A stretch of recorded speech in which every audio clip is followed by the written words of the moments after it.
I go by the name of Gemini DaPoet, and my motto is, if I can reach at least one, then I'm doing my part.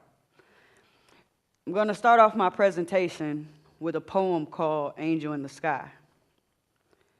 You came into my life when I was headed down a darkened path. I was doing a lot of crazy things intertwined in the devil's wrath. God must have looked down on me and knew I needed a divine intervention. So he sent me an angel and gave me a chance at redemption.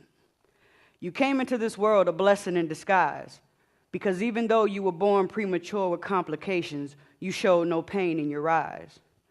You showed me what it was like from day one to be strong. You taught me how to love unconditionally and made me feel the need to no longer do wrong. Even when the complications got the best of you, you still wore a smile. I couldn't help but to be proud of your strength because you were my child.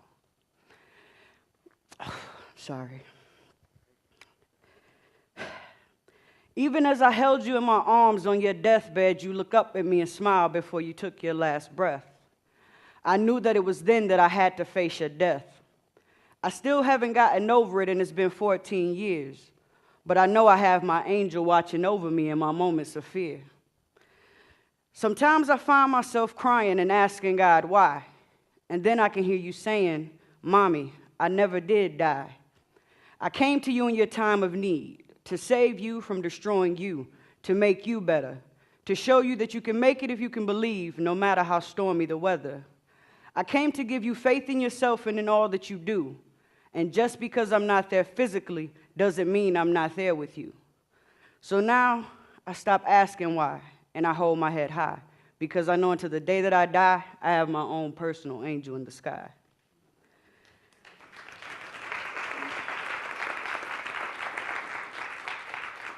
At 16 years old, I became a mother.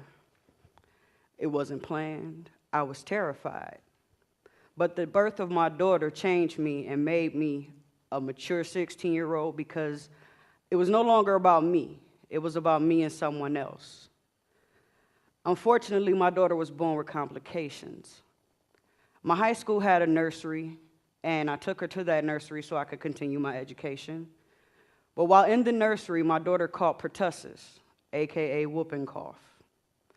With the whooping cough, she eventually had to be transported over to Butterworth Hospital in Grand Rapids. So at 16 years old, my mornings consisted of 5 o'clock in the morning, getting up, getting ready for school. 2:30, getting out of school, heading to Grand Rapids, sitting over in Grand Rapids with my daughter until 9 o'clock that night, back home to do homework, and to do it all over again the very next day for 9 months. One morning, as I was getting up, getting ready for school, I got a call from the hospital. They say, "We need you and your family to come over here ASAP." At 16 years old, I was terrified. I got there and found out that my daughter had suffered a mini stroke and a mini heart attack.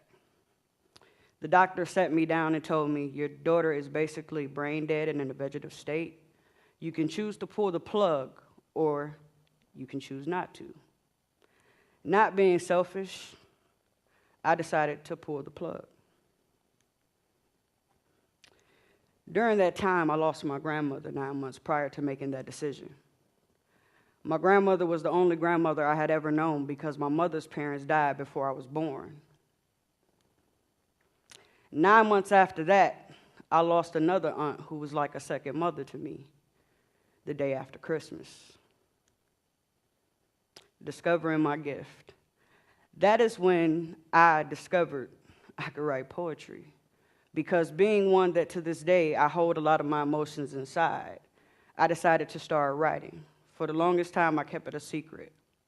I would do it for special occasions for my family, maybe for church, but a lot of people didn't know that I could write. Gemini DaPoet is born.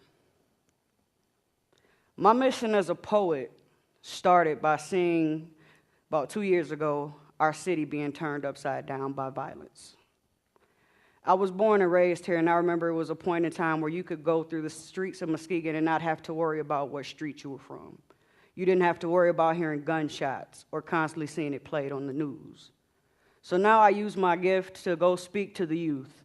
I do backpack drives for school. I go into the prisons.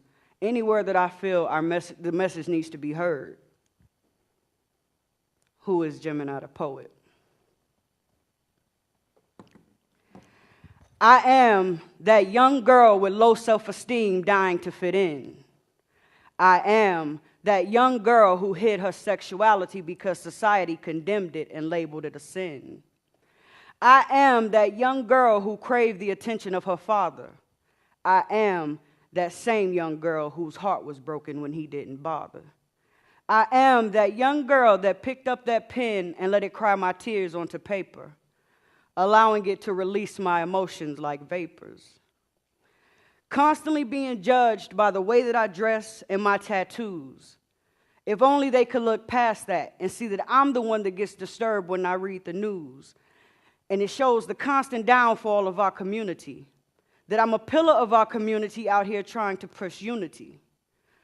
Trying to inspire our youth to realize their full potential.